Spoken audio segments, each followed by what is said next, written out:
16 মে 2026 রোজ শনিবার মাদ্রাসায়ে রব্বানিয়াতে আরিফ বিল্লাহ হজরত মাওলানা মুফতি শফি সাহেব দামাত বরকাতুহুমুল আলিয়া এর তালেব ইলমদের উদ্দেশ্যে তরবিয়তি মজলিস।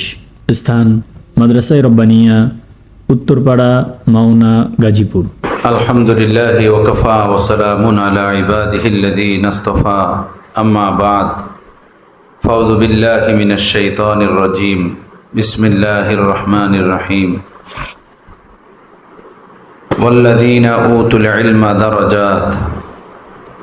ওয়া ক্বালা রাসূলুল্লাহি সাল্লাল্লাহু তাআলা আলাইহি ওয়াসাল্লাম, ফজলুল ইলমি আহাব্বু ইলাইয়া মিন ফজলিল ইবাদাহ। সাদাকাল্লাহুল আযীম ওয়া সাদাকা রাসূলুহুন নবিয়্যুল কারীম। যে কোরআন নিয়ে তোমরা 24 ঘন্টা ব্যস্ত, যেটা তোমরা 24 ঘন্টা পড়ো, এটা এই জমিনের সবচেয়ে দামি জিনিস, সবচেয়ে মূল্যবান বস্তু। মনে প্রাণে এই কোরআনকে বিশ্বাস করা, কোরআনকে বিশ্বাস করা মানে কোরআনের প্রতিটা কথাকে, প্রতিটা অক্ষরকে মানা, বিশ্বাস করা, এটা আমাদের সকলের জন্য ফরজ। কোরআনে পাকের ব্যাপারে বিন্দুমাত্র সন্দেহ থাকা, এটা ঈমান বরবাদির কারণ। যে কোরআনে পাক নিয়ে তোমরা ব্যস্ত, সেটা মুসলমানদের সবচেয়ে বড় দামি জিনিস, মুসলমানের সবচেয়ে মূল্যবান বস্তু এ কোরআন। এই কোরআনে পাক যদি না থাকে তো দুনিয়াতে মুসলমানের কোনো অস্তিত্ব থাকবে না, ঈমান নামের কোনো ঘ্রাণ এই দুনিয়াতে পাওয়া যাবে না। একটা বাড়ির যেভাবে ফাউন্ডেশন, তার পিলার সবচেয়ে গুরুত্বপূর্ণ। তুমি একটা বড় বাড়ি বানাবে, বিল্ডিং বানাবে, তার জন্য পিলার লাগে কি লাগে না? বড় বড় খাম্বা লাগে না? পিলার লাগে না? পাইলিং লাগে যদি বড় বাড়ি হয়। ওই বড় বড় পিলারের উপরে পুরো বিল্ডিংটা দাঁড়িয়ে থাকে। ওই পিলার যদি ভেঙে দেওয়া হয় তো বাড়িও ভেঙে যাবে, টাওয়ার ভেঙে যাবে। নদীর মাঝে দেখবা তোমরা বড় বড় ব্রিজ করা হয়, পোল করা হয়, দেখছো না? এই পোলগুলো ধরে রাখে বড় বড় পিলারে, বিশাল দামি দামি পিলার তৈরি করা হয়। এই পোল যেভাবে পিলারের দ্বারা টিকে থাকে, এমনিভাবে এই বাড়িঘর যেভাবে পিলারের উপরে দাঁড়িয়ে থাকে, পোল এবং এই বাড়িঘর এইটা টিকে থাকবে না, এটা থাকা সম্ভব না যদি এই পিলারগুলো না থাকে। এমনিভাবেই এই কোরআন হলো ঈমানের পিলার, ঈমানের স্তম্ভ, খাম্বা, মুসলমানের খুঁটি। এই কোরআনে পাক যদি আমাদের মাঝে না থাকে, দুনিয়াতে না থাকে, মুসলমানদের অস্তিত্ব মিটে যাবে জমিনের উপর থেকে। মুসলমানের কোনো অস্তিত্ব খুঁজে পাওয়া যাবে না। কোরআন যতদিন আছে এই দুনিয়াতে, মুসলমান পাওয়া যাবে ততদিন। কোরআন যতদিন আছে এই জমিনের উপরে, ঈমানদার পাওয়া যাবে ততদিন। এ কোরআনে পাকের শিক্ষা ও তালিম থাকবে যতদিন, নামাজি খুঁজে পাওয়া যাবে ততদিন, হাজি খুঁজে পাওয়া যাবে ততদিন, দানশীল খুঁজে পাওয়া যাবে ততদিন। এ কোরআনে পাক জমিনের ভিতরে যতদিন থাকবে, তালিম তরবিয়তের মাধ্যমে স্বচ্ছ সুন্দর চরিত্রবান মানুষ খুঁজে পাওয়া যাবে ততদিন। কোরআনে পাক থাকবে না, কিছু খুঁজে পাওয়া যাবে না, সব অন্ধকারই অন্ধকার, সব জুলমাতই জুলমাত, সব পাপের জাহানে ভরে যাবে এই জগৎ। মহান আল্লাহ যখন এই পৃথিবীর উপরে কিয়ামত ঘটাবেন, তো কিয়ামত ঘটার আগে যেটা হবে, যতগুলো হবে, এর মধ্যে সবচেয়ে গুরুত্বপূর্ণ বিষয় যেটা হবে, আল্লাহ কোরআনে পাক উঠিয়ে নেবেন জমিন থেকে। কোরআনে পাক থাকবে না, বুঝতেছো? কোরআন থাকবে না। কিভাবে থাকবে না? এটা আমরা ধরে রাখবো, থাকবে না কেমনে? তোমরা কেউ ভাবতে পারো? ভাই, এইভাবেই থাকবে না যেভাবে আমরা অনেক সময় পারা ইয়াদ করি আবার ভুলে যাই, ইয়াদ থাকে না। সবক সুন্দর মতো শোনাই, 7 সবক শোনাইতে পারি না, ভুলে যাই। 7 সবক শোনানো হলো, পারা শোনানো হলো, আমুক্ত শোনানো হলো, পাড়া ইয়াদ করা হলো, এরপরে তেলাওয়াত না থাকার কারণে ওই পাড়া আবার আমরা ভুলে যাই, হয় না? আমাদের জেহেন থেকে, ব্রেন থেকে বের হয়ে যায়, ঠিক তেমনিভাবে এই কোরআনে পাক যেটা আমার তোমার সামনে কাগজে লেখা, এই কাগজ থেকে বের হয়ে যাবে, কাগজে থাকবে না, এখান থেকে উঠিয়ে নিবে আল্লাহ তাআলা। এই জন্য হাদিসে আছে যে কেয়ামতের আগে যখন কেয়ামতের নিশানি প্রকাশ পাবে, তখন মানুষ তওবা করার জন্য দৌড়াবে ঘরের দিকে, মসজিদের দিকে, মাদ্রাসার দিকে, কোরআনে পাক তালাশ করবে মানুষ। একটা বিভীষিকাময় পরিস্থিতি দাঁড়িয়ে যাবে, সব মানুষ কীট পতঙ্গের মতো দৌড়াদৌড়ি উড়াউড়ি করতে থাকবে। তো মুসলমান যারা ঈমানদার তারা কোরআনে পাকের দিকে দৌড়াবে, কোরআন হাতে নিবে, ধরবে, কোরআনে পাক খুলবে, দেখবে যে ওর ভিতরে কোনো লেখা নাই, শুধু খাতার মতো সাদা কাগজ পড়ে আছে। বুঝতেছ? এভাবে কোনো কোরআনের কোনো অক্ষর, কোনো সূরা, কোনো আয়াত আর বাকি থাকবে না। এখন বলো, তোমরা যে জিনিস নিয়ে ব্যস্ত আছো, যেটা তোমরা পড়াও, ওস্তাদরা পড়ান তোমাদেরকে, তোমরা পড়ো, এটা কত দামি! সুবহানাল্লাহ, সুবহানাল্লাহ। এই আসমান জমিন, এই পাহাড় পর্বত, নক্ষত্ররাজি, চন্দ্র সূর্য, যা কিছু দেখি বা না দেখি, সব কিছু নিজ নিজ স্থানে অবস্থান করতেছে শুধু কোরআনে পাকের বরকতে, কোরআনে পাকের উসিলাতে, কোরআনে পাকের উসিলাতে বরকতে এটা নিজ নিজ স্থানে অবস্থান করতেছে। কোরআনে পাক না থাকে তো কিছুই খুঁজে পাওয়া যাবে না। সবচেয়ে দামি জিনিস, মূল্যবান বস্তু নিয়ে তোমরা ব্যস্ত। আল্লাহ তোমাদেরকে কত ভালো কাজের জন্য নির্বাচন করছেন, বলো সুবহানাল্লাহ, সুবহানাল্লাহ। আলহামদুলিল্লাহ বলো অন্তর থেকে। আল্লাহ পাকে শুকর গুজার হও। শুকর গুজার হলে আল্লাহ নিয়ামত বাড়িয়ে দেন। আল্লাহর দয়া মায়া তোমার আমার উপরে সবচেয়ে বেশি, যে তোমাকে আমাকে আল্লাহ পাকের কোরআন পড়ার জন্য কবুল করছেন। তোমার মতো কত বাচ্চারা আছে, আমার মতো কত মানুষ আছে, ওয়ার্কশপে কাজ করে, বাদাম বিক্রি করে রাস্তাঘাটে, আছে না বলো? এই যে শশা ক্রয় করে প্যাকেট করে পরে রাস্তাঘাটে বিক্রি করে, তোমার মতো ছোট ছোট বাবুরা স্টেশনে স্টেশনে দেখা যায়, আমার মতো মানুষ। এজন্য আমার প্যারে, তোমরা সবচেয়ে দামি মানুষ, তোমরা সবচেয়ে মূল্যবান মানুষ এই জমিনের উপরে। তোমাদের থেকে মূল্যবান দামি মানুষ এই দুনিয়াতে আর কেহ নাই। এই দুনিয়াতে সবচেয়ে ভালো মানুষ ছিলেন পয়গম্বরগণ, আল্লাহ পাকের প্রেরিত রসুলগণ, সবচেয়ে দামি মানুষ ছিলেন। এই পয়গম্বরদের দায়িত্ব জিম্মেদারি যারা গ্রহণ করছেন, তারা সবচেয়ে বড় দামি মানুষ, সবচেয়ে বড় মূল্যবান মানুষ, সবচেয়ে পবিত্র মানুষ, সুন্দর মানুষ। কিয়ামত পর্যন্ত আর কোনো পয়গম্বর আসবেন না, কোনো নতুন কিতাব আসবে না, নতুন কোনো রসুল আসবে না। যেটা আশার আশা হয়ে গেছে, আর কেহ আসবে না। এই দায়িত্ব এখন তোমাদের উপরে। কোরআনে পাক যেটা আল্লাহ অবতীর্ণ করেছিলেন জিবরাইল আমিনের মাধ্যমে প্রিয় নবীর সিনায়, প্রিয় নবীর অন্তরে, সেইটার ধারক বাহক আজকে তোমরা। এই কোরআন আল্লাহ পাক জিবরাইল আমিনের মাধ্যমে প্রিয় নবীর অন্তরে দান করছেন। প্রিয় রসুলের অন্তরটা, রুহের জগতে যত রুহ অন্তর আল্লাহ তৈরি করছেন, এর মধ্যে সবচেয়ে ভালো অন্তর ছিল। এই দুনিয়ার উপরে কোনো মানুষ আর আসে নাই এমন, যার অন্তর প্রিয় রসুলের মতো সুন্দর হবে। সেই প্রিয় সুন্দর অন্তরকে আল্লাহ তাআলা তার সবচেয়ে দামি বস্তু কোরআনে পাক দান করছেন।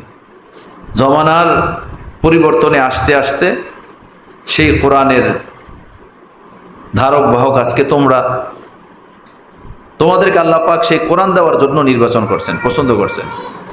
আল্লাহ তাআলা কবুল করছেন তোমাদের হৃদয়কে, যে তোমাদের অন্তরে আল্লাহ তাআলা কোরআন দিবেন। কোরআনে পাক যেমন নুরানি, সুন্দর, পবিত্র, কোরআনে পাকের এই নুরানি নিয়ামত, কোরআনে পাকের এই দৌলত গ্রহণ করার জন্য অন্তরাত্মাও তেমন নুরানি এবং পাক হওয়া জরুরি, পবিত্র হওয়া জরুরি। যার হৃদয়খানা যত পবিত্র হবে, সুন্দর হবে, ভালো হবে, কোরআনের মর্ম, কোরআনের নূর, কোরআনে পাকের দৌলত সে তত বেশি নিতে পারবে। যে যতটা গুনাহ থেকে বাঁচবা, পাপের পথ থেকে দূরে থাকবা, আল্লাহ তাকে কোরআনের মর্মবাণী, হেদায়েতের বাণী, নূর ও আলো তাকে ততটা দান করবেন। এখন এটা তোমার হাতে, তুমি যেমনটা মেহনত করবা আল্লাহ তোমাকে তেমনটা দিবেন। তুমি যদি আড্ডা এবং ঘোরাফেরা বা অন্যান্য বাজে কাজে তোমার সময়কে নষ্ট করো, অন্তরকে ময়লা করো, তো কোরআনের নূর থেকে তুমি বঞ্চিত হয়ে যাবে, কোরআনের নূর পাবে না। জিনিস যত দামি হয় সেটাকে মানুষ তত এহতেমামের সাথে হেফাজত করে। কি বলো? তোমাদের আব্বু আম্মু আসলে তোমাদেরকে টাকা দেন, 100 টাকা 500 টাকার নোট, সেটার হেফাজত বেশি করো না 5 টাকা 10 টাকার হেফাজত বেশি করো? 5 টাকা 10 টাকা 20 টাকা এটা উপরের পকেটে রাখা হয়, 100 500 1000 টাকা এটা ট্রাঙে রাখা হয়, অথবা ওস্তাদের কাছে জমা দেওয়া হয়। জিনিস যত দামি তার হেফাজত তত বেশি করতে হয়। কোরআনে পাক এই জমিনের সবচেয়ে দামি বস্তু। এ কোরআন যে পেল সে দুনিয়ার সবচেয়ে দামি বস্তু পেল। আর এই দামি বস্তু পাওয়ার জন্য মেহনতটাও সে দামি করতে হবে। সে দামি মেহনত কি? 1 নম্বর হলো গুনাহ থেকে বাঁচা, পাপ থেকে বাঁচা, পাপের কাছ থেকে দূরে থাকা। 2 নম্বর হলো লাগাতার মেহনত করা, মেহনত করতে হবে। যারা এই কোরআনের দৌলত পেয়ে বড় হয়েছেন তাদের জীবনী পড়ো, দেখো তারা সকলে বড় মেহনতের দ্বারা এই দৌলত পেয়েছেন। একটা জমানা মেহনত করছেন, পরের জমানা এই দুনিয়া তাদের কদম চুম্বন করছেন। ইলমের পিছনে, কোরআনের পিছনে হাফেজ হওয়ার জন্য তারা মেহনত করছেন, কষ্ট করছেন, এরপরে দুনিয়া তাদের কদম চুম্বন করছে।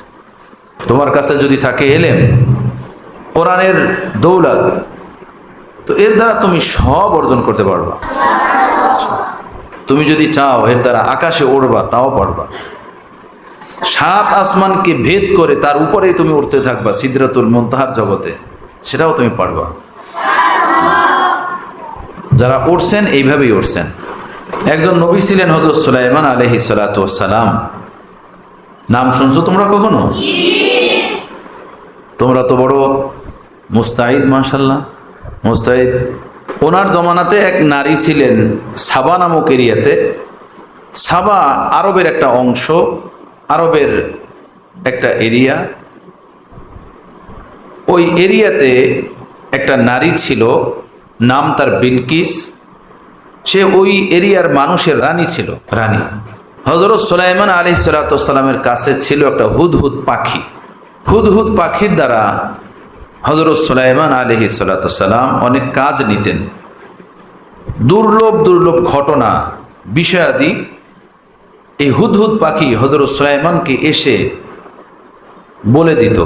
হযরত সুলাইমান আলাইহিস সালামের কাফেলা চলতেছে, পানি দরকার, তো মাটির কত ফিট গভীরে পানি আছে এটা হুদহুদ পাখি বলে দিত। এবং কোন জায়গায় পানি আছে কোন জায়গায় পানি নেই সেটা পাখি বলে দিত। পরে হযরত সুলাইমান আলাইহিস সালাতু ওয়াস সালাম নিজের লোকদেরকে বলতেন, জিন্নাতকে বলতেন, এই জায়গা খোঁজো, খোদো। খুঁজলে দেখা যাইতো যে সেখানে পানি। এভাবে দেশের কোন এরিয়াতে কি হয়, কোথায় মানুষ কি করে, এই খবরগুলো হুদহুদ পাখি এসে হযরত সুলাইমান আলাইহিস সালাতু ওয়াস সালামকে, আর হযরত সুলাইমান সব পাখির কথা বুঝতেন। পাখিরা কি বলে বুঝেছো? পাখিরা কি বলে? ওয়াল্লিমনা মানতিকাত তাইর, সূরাতুন নামলের ভিতরে এই আয়াত আছে। নামলুনের অর্থ কি? পিপিলিকা। কি অর্থ? পিপিলিকা। এই পিপিলিকার ভিতরেই ঘটনা আছে কিসের? পাখির, হুদহুদের ঘটনা আছে। আল্লাহ তাআলা হযরত সুলাইমানকে পাখির ভাষা বোঝার এলেম, জ্ঞান দান করছিলেন। পাখি কি বলে হযরত সুলাইমান আলাইহিস সালাম বুঝতে পারতেন। একবার এক মা পাখি এসে হযরত সুলাইমান আলাইহিস সালাতু ওয়াস সালামকে নালিশ করছে যে, হে আল্লাহর পয়গম্বর সুলাইমান, এই যে আপনার উম্মতরা আমাদেরকে জংলা জার থেকে যেখানে পায় সেখান থেকে ধরে আনে, আর আমাদেরকে শিকার করে, আমাদেরকে খায়। এটা কেমন হলো? আপনি তো আপনার উম্মতকে বলেন আমাদেরকে এভাবে না ধরে, না খায়। তো সুলাইমান আলাইহিস সালাম বলেন, আরে ভাই, আল্লাহ তাআলা তো তোমাদেরকে খাওয়া মানুষের জন্য বৈধ করছেন, সেজন্য তারা খায়, আমি তাদেরকে ধরতে মানা করি কিভাবে? তো ওই মা পাখি বলল, আল্লাহর নবী পয়গম্বর, আমি সেইটা বুঝাইতে চাইনি, আসলে বুঝাইতে চেয়েছি এটা, যারা আমাদেরকে ধরবে তাদের সেই পোশাক থাকা দরকার শিকারীদের, আমরা যাতে দেখলে আমরা নিজেদেরকে হেফাজত করতে পারি। তারা সুফিদের বেশে, বুজুর্গদের বেশে, দরবেশদের বেশে আমাদেরকে ধরবে, আমরা তো মনে করলাম তারা সুফি দরবেশ আল্লাহওয়ালা, কিন্তু এসে আমাদেরকে ধরে ফেললো, এটা কেমন হলো? আমরা যেন আমাদেরকে হেফাজত করতে পারি সেই সুযোগ আমাদের দিতে হবে। তো আপনি এই হুকুম জারি করেন যে পাখি যারা শিকার করবে তাদের জন্য আলাদা পোশাক পরতে হবে, পাখিরা যেন দেখে বুঝতে পারে এই শিকারি আসতেছে, চলো ওরো ভাগো। হ্যাঁ, আমি একটা মা পাখি, একটা গাছের ডালে রাস্তার পাশে আমি বাচ্চা দিয়েছি, আমি আমার বাচ্চাগুলো নিয়ে বসেছিলাম, ওদেরকে খানা খাওয়াচ্ছিলাম। এর ভিতরে এই এক ভদ্রলোক, সেই দাড়ি জুব্বা পাগড়ি হাজি সাহেব, সে বাস আমার বাচ্চাদের কিচির মিচির শুনে আর বরদাস্ত করতে পারিনি। হ্যাঁ, আমাকে তো ধরতে পারে না থাবা মেরে, আমার ছোট্ট ছোট্ট সব বাবুগুলোকে ধরে নিয়ে আসছে। বলেন, হে আল্লাহর পয়গম্বর, এই কাজটা কি ভালো হলো? সুবহানাল্লাহ, কি মজাদার কথা।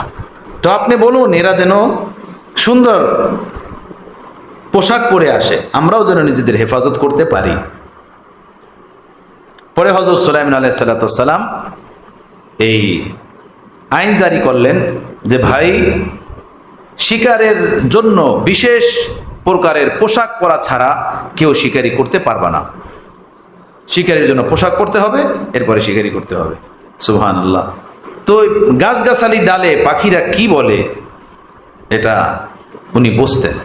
আমার পেয়ারি মুর্শিদ রহমতুল্লাহ আলাইহি বলেন যে বিড়াল কি বলে জানো? বিড়াল এই যে মেও বলে, কি বলে? মেও। মেওর অর্থ কি জানো তোমরা? জানো না? জরুর জানো আজকে। হ্যাঁ, বিড়াল বলে মেও, यानी मैं आओ, मैं आओ, यानी जनाब आप खाना खा रहे हैं, क्या मैं भी शरीक हो जाऊं, मैं भी आपके साथ आओ। হাজি সাহেব, আপনি খানা খাচ্ছেন, আমিও কি আসবো? হ্যাঁ, আমিও কি শরীক হব? তো ও বলে मैं आओ, এটা সংক্ষেপ করে ও মেও বলে, মানে मैं आओ, मैं आओ এভাবে বলতে থাকে। अच्छा, और एक मजे की बात सुनाता हूँ आपको, सुनेंगे ना? है तैयार? अच्छा सुनो फिर। बात ये है कि सारे दुनिया के इंसान मुख्तलिफ ज़ुबान से बातें करते हैं। बांग्लादेश के लोग बांग्ला में बात करते हैं, पाकिस्तानी जो है उर्दू में बात करते हैं, हिंदी जो हिंदी में बात करते हैं, और अरबी जो है अरबी में बात करते हैं, है ना?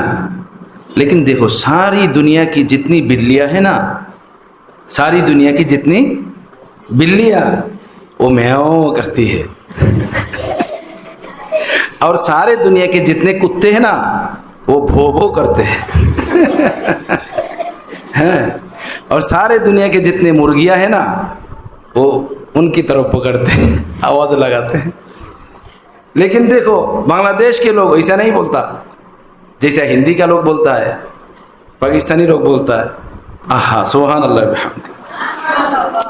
वमिन आयातिही अन खलक़ लकुम मिन अनफुसिकुम अज़वाजा। आगे अल्लाह ताला बोलছেন वजअलना बैनकुम शुउबान व कबाइला लिताआरफू। আমি তোমাদেরকে এক মা এক বাবা অর্থাৎ হযরত আদম এবং হাওয়া এই দুইজন থেকে সৃষ্টি করে বিভিন্ন রঙে, বিভিন্ন ঢঙে, বিভিন্ন ভাষায় আমি জমিনের ভিতরে বেটে দিছি। বন্টন করে দিছি। কেউ হিন্দি, কেউ পাকিস্তানি, কেউ আরবি, কেউ মালাই, কেউ মিশরি, একই মায়ের সন্তানেরা সব, কিন্তু কারো ভাষা কারোর সাথে মিলে না। সুবহানাল্লাহ। কারো ভাষা কারোর সাথে মিলে না, কারো রেহেন সেহেন কারোর সাথে মিলে না, কিন্তু সারা দুনিয়ার বিড়াল মেও করে, সারা দুনিয়ার কুকুর ভোকে, সারা দুনিয়ার গাবি হাম্বা করে ডাক দেয়, তাই না? একরকমই। কেন? মানুষ হলো আশরাফুল মাখলুকাত, সৃষ্টির সেরা। তার বিন্দু বিন্দু পায়ে পায়ে আল্লাহ তাকে তার মারেফাতের সবক দিছেন, তাকে চিনার রাস্তা বাতলাইয়া দিছেন। আমাকে চিনো, আমাকে চিনো, আমি কে, আমাকে চিনো। আল্লাহু আকবার। শরীয়তপুর একটা জায়গা আছে বাংলাদেশে, তোমরা কি নাম শুনছো কখনো? শরীয়তপুর। ওখানে এক মায়ের ঘরে দুইটা সন্তান আছে, দুইটা সহোদর ভাই, দুইটা এমন সেম, দুটোটা বাচ্চা জমজ। এই দুইটাকে খানা দিতে গেলে মা পর্যন্ত ভুলে যান কাকে দিছেন কাকে দেন নাই। হাসা কথা, এতটা এদের মধ্যে মিল, মা পর্যন্ত স্মরণ রাখতে পারেন না কে আসছে কে গেছে। কথা বুঝতেছেন? মাত্র দুইটা বাচ্চা। সারা দুনিয়াতে কোটি কোটি মানুষ আল্লাহ তাআলা পয়দা করছেন, কোটি কোটি মানুষ, কোটি কোটি মানুষ, এবং হাজারো দেশ ও জবান আল্লাহ তাআলা পয়দা করছেন, ভাষা। দেখো কিভাবে পয়দা করলেন আল্লাহ। আল্লাহ কত বড় খালেক ও মালিক। মা নিজের জন্মদাতা দুইটা বাচ্চাকে চিনতে পারে না, দুইটার চেহারা মিল থাকার কারণে আল্লাহ তাআলা একই মা একই বাবা থেকে সৃষ্টি করে এত ভাষা কিভাবে শিক্ষা দিলেন বলো ভাই? কেউ বাংলা বলে, কেউ উর্দু বলে, কেউ হিন্দি বলে, কেউ মালাই বলে, কেউ মিশরি বলে, কেউ আরবি বলে, কেউ পুশতু বলে, কেউ পুখতুন বলে। কত ভাষা, কত রং, সুবহানাল্লাহ, কত মধুরতা, আশ্চর্য।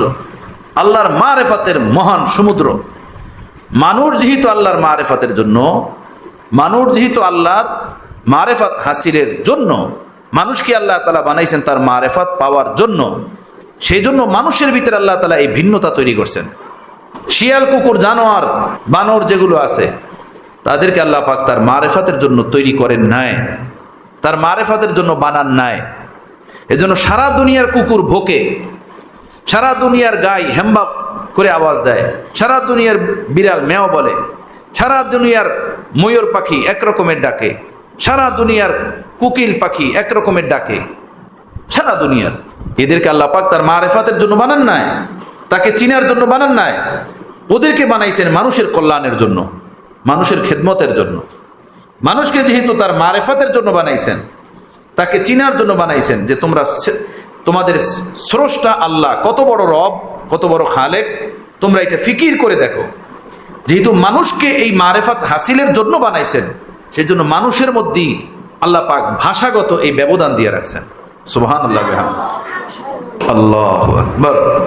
চলো মাঝখানে আমরা একটু ভিন্ন দুনিয়াতে চলে গেছিলাম, আবার ফিরে আসি। সেটা হলো এই হযরত সুলাইমান আলাইহিস সালামের জমানায় ওনার এক পাখি ছিল, পাখির নাম হলো কি? হুদহুদ।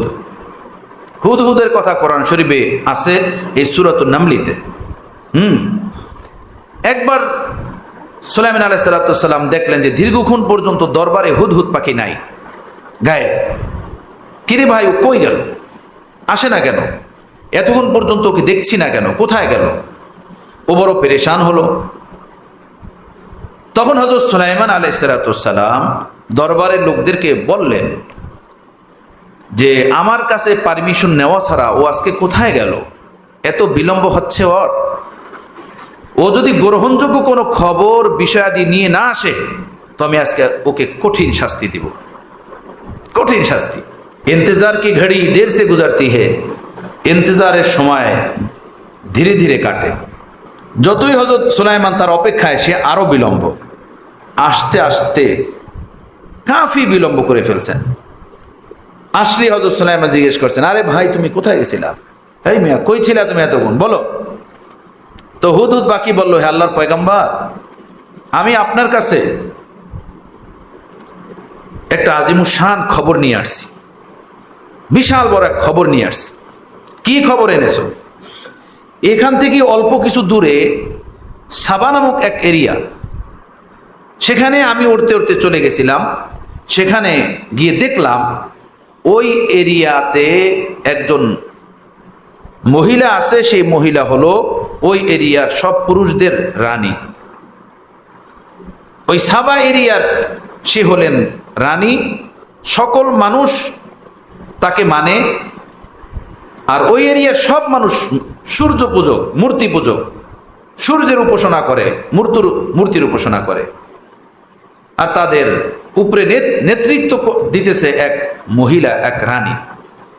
তো আপনি আল্লাহ নবী পয়গম্বর সুলাইমান, আপনি বিষয়টা জানেন না, এই খবর আপনার কাছে নিয়ে আসছে। হযরত সুলাইমান আলাইহিস সালাম এর আগে এই খবর জানতেন না, অথচ সারা দুনিয়ার উপরে ওনার রাজত্ব।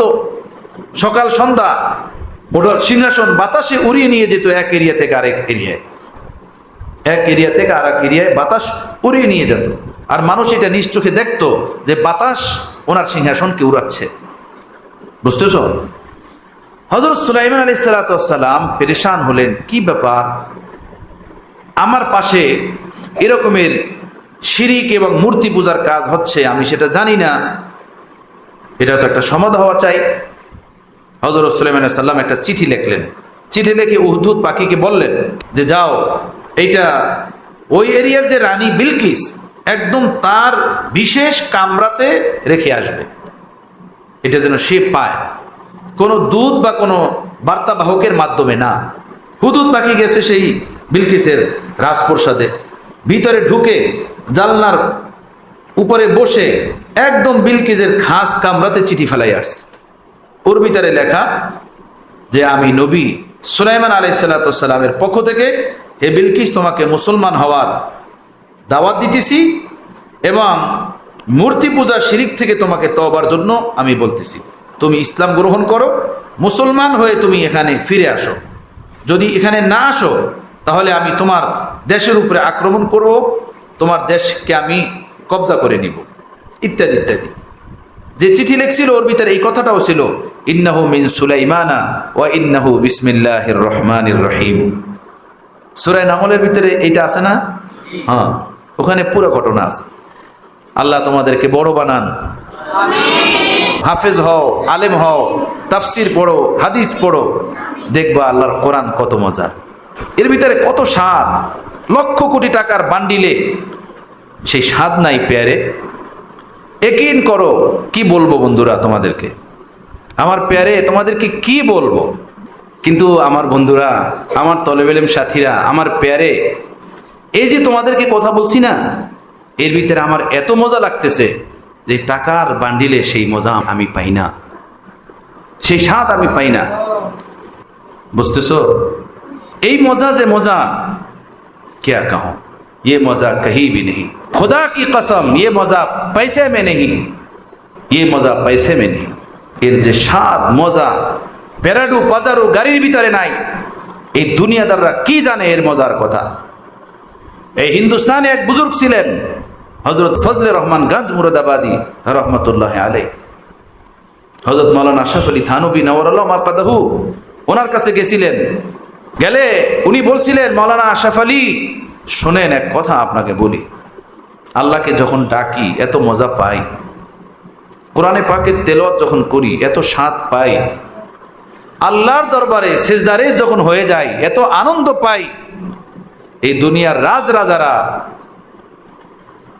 শিল্পপতি, ধনপতিরা এটা যদি পেত তো ফজলুর রহমানের সিনাটা তারা ফাড়তো, ফেরে আমার ভিতর থেকে সেই সুকুন, সেই শান্তি, সেই মজা নেওয়ার চেষ্টা তারা করত, আমি যে মজা পাই।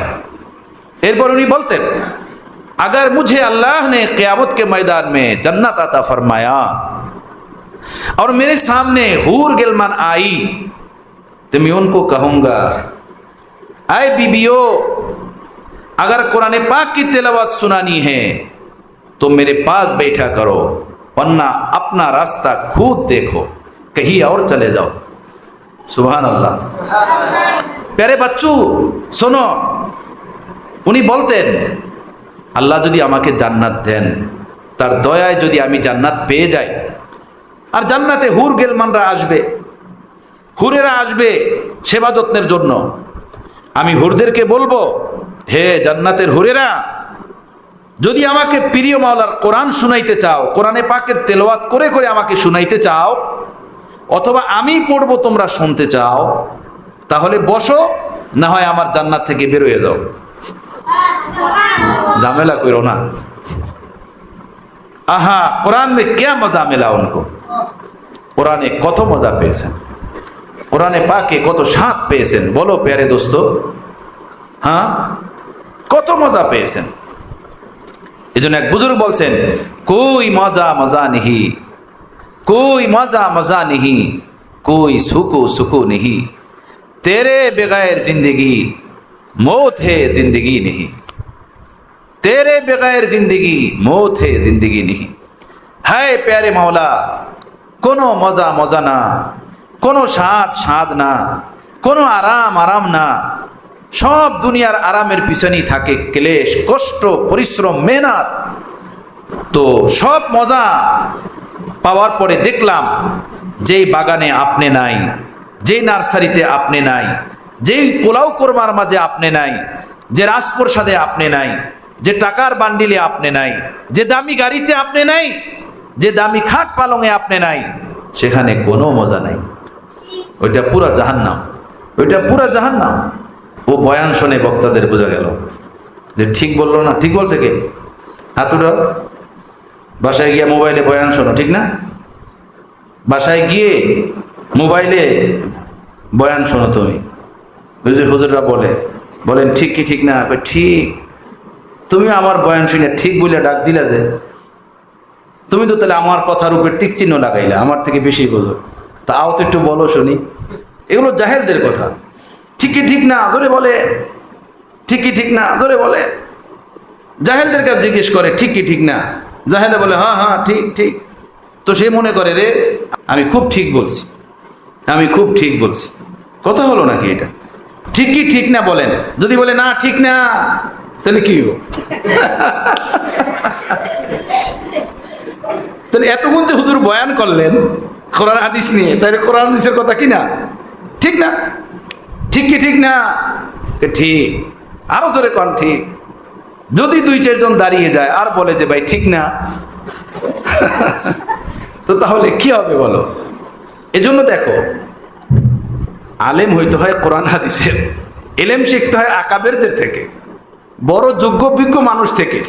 হাতুড়ি ডাক্তার হয়ে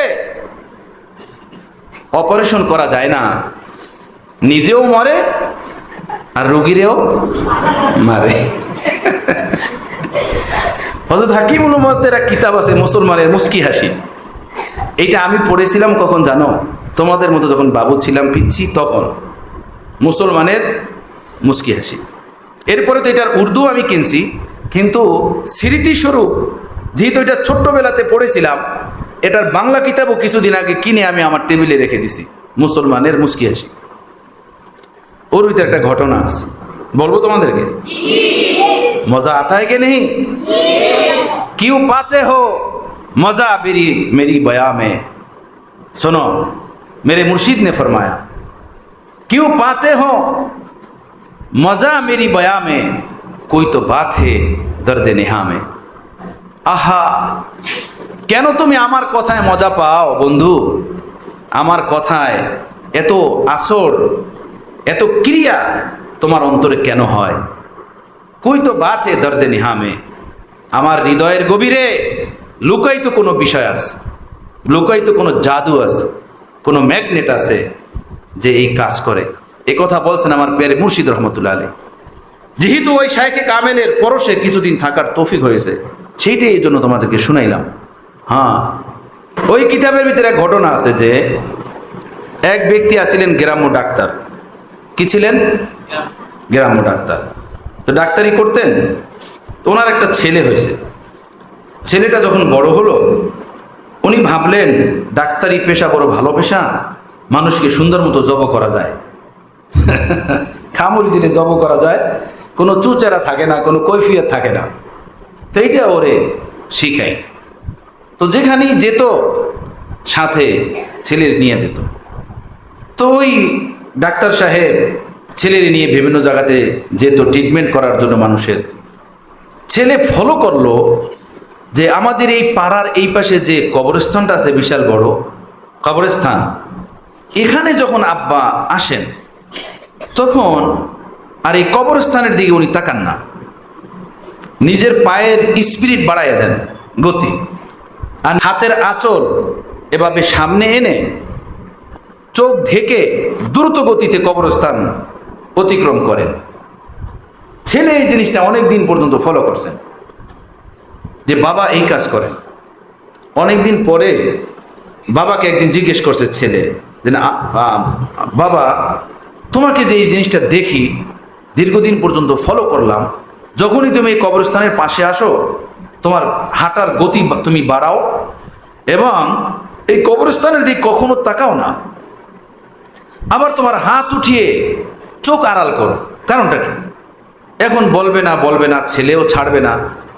পরে বলতেছে আসলে বেটা, বিষয় হলো এই কবরস্থানে যত রোগী শুয়ে আছে, যত মানুষ শুয়ে আছে, এই অত্র এলাকায় আমি একমাত্র ডাক্তার। আর এখানে যতগুলো মানুষ শুয়ে আছে না, এ অনেকগুলো মানুষই এমন যে এটা আমার গলদ ডাক্তারির সুফল। গলদ ডাক্তারির সুফল, সুফল না কুফল? কুফল, যে মরার আগেই মেরে ফেলাইছে গুলোরে কাইটা বাইটা ঔষধ দিয়ে মরার আগেই মেরে ফেলাইছে গুলোরে। তো এই কবরস্থানের পাশ দিয়ে আমি যখন যাই তো আমার গলত চিকিৎসার কারণে এই লোকগুলো আগেই মরছে। তো আমার এটা শরম হয় যে ওরা আমাকে ডেকে ডেকে হয়তো বলে তুই আয় কবরে, তোরে বুঝাবো মজা, সবাই মিলে তোরে কিনাম, তুই আয় কবরে, তুই আইসা দেখ, তুই আমাদেরকে আগে পাঠাই দিস, তুই আস, তোরে ভর্তা বানাই ফেলাম কিনাইয়া। এই জন্য আমি দূরত ভাগি এখান থেকে, আর ওদের দিকে দেখি না। আমার ভাই, হাতুড়ি ডাক্তার হইলে চিকিৎসা করা যায় না, ট্রিটমেন্ট করা যায় না, নিজেও মরে আর একজনেরও মারে। আলেম হইতে হয় ভালো, এলেম শিখতে হয় আকাবের থেকে, আসলাফ থেকে, নির্ভরযোগ্য সূত্রে এলেম শিখতে হয়। ওইটা কান্নাকশা আলাল হাজার, পাথরের মতো মজবুত হয়ে যায়। পাথরের মতো মজবুত হয়। আচ্ছা চলো ভাই, অনেক লম্বা বিষয়, আগে শেষ করি। তো হযরত সুলাইমানকে ওই পাখি এই খবর দিল। তো সুলাইমান আলাইহিস সালাম চিঠি লিখলেন। হুদহুদ পাখি চিঠি নিয়ে গিয়ে একদম ওই বিলকিসের খাস কামরার ভিতরে ফেলছে। বিলকিস চিঠি পাওয়ার পরে হতভম্ব, কি ব্যাপার, আমার এই রাজপ্রসাদের ভিতরে এই চিঠি কে নিয়ে আসলো? এখানে তো বিশাল বড় পাহারা, সৈন্যবাহিনী, গার্ড ফোর্স, চিঠি এখানে কে নিয়ে আসলো? আমার কাছে চিঠি দিবে, সেটা তো কোনো মাধ্যমে আসবে, কোনো মানুষ নিয়ে আসবে, এই চিঠি আমার কাছে কে নিয়ে আসলো? বড় পেরেশান উনি হলেন। চিঠি খুললেন, দেখেন যে ওর ভিতরে লেখা মিন সুলাইমান বিসমিল্লাহির রহমানির রহিম, পয়গম্বরের রাসূল সুলাইমানের পক্ষ থেকে চিঠি তোমার প্রতি। উনি ওনার মন্ত্রী মহোদয়দের সাথে পরামর্শ করলেন। মন্ত্রী এক একজনে এক এক কথা বললেন। মন্ত্রীরা বললেন আমরা যুদ্ধ করব ওনার সাথে। বিলকিস বড় জ্ঞানী নারী ছিলেন, বড় বুদ্ধিমত্তা ছিল ওনার ভিতরে। উনি বললেন যে দেখো, আমাদের এই ছোট্ট রাষ্ট্র, ছোট্ট সৈন্যবাহিনীর কাফেলা, উনি তো মনে হয় অনেক প্রতাপশালী। আর যখন কোনো প্রতাপশালী রাজা কোনো ছোট রাজ্যের উপরে আক্রমণ করে, তখন সেখানে সম্মানিত ব্যক্তিদেরকে বন্দি করে, জেলখানায় আবদ্ধ করে, তাদের ধন সম্পদ কবজা করে, বড় একটা পেরেশানির কারণ হয়। তো এমন না হয় আমাদের সাথেও তাই হয়ে যায়। অতএব এই ঝামেলা না করে আমরা একটা কৌশল করি। বিলকিস নিজেই পরামর্শ দিলেন।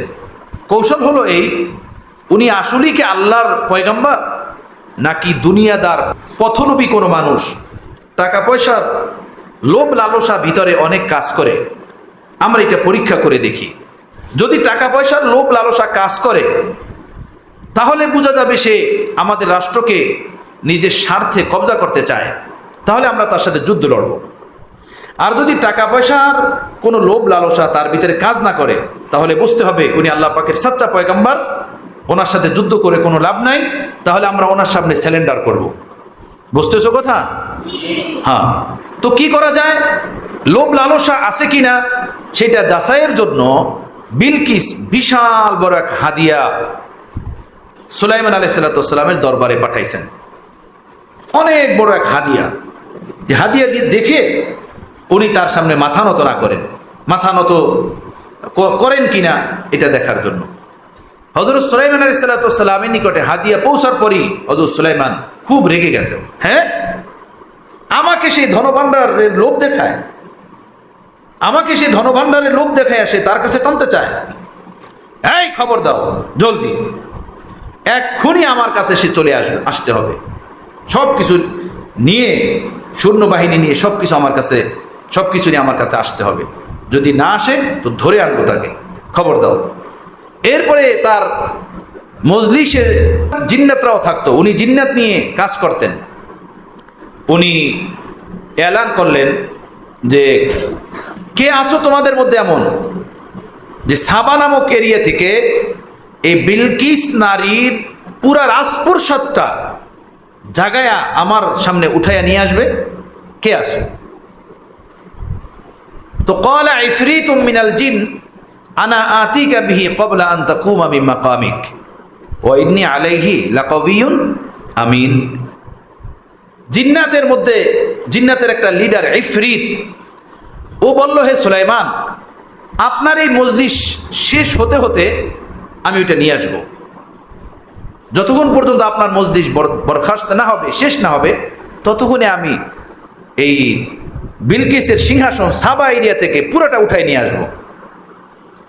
হযরত সুলাইমান আলাইহিস সালাম বললেন, না, এটা তো অনেক দেরি হয়ে যায়, এটা তো অনেক বিলম্ব হয়ে যায়, মজলিস শেষ হবে আরো আধা ঘন্টা পর, এত সময় কোথায়? আমি আরো জলদি চাই, আরো জলদি চাই। কে আসো আরো জলদি আনতে পারবা? উনি যখন ডাক দিলেন, ক্বালাল্লাযী ইনদাহু ইলমুম মিনাল কিতাব আনা আতিকা বিহি ক্বাবলা আইয়াতাদ্দা ইলাইকা তরফুক। তরফুক মানে চোখের পলক।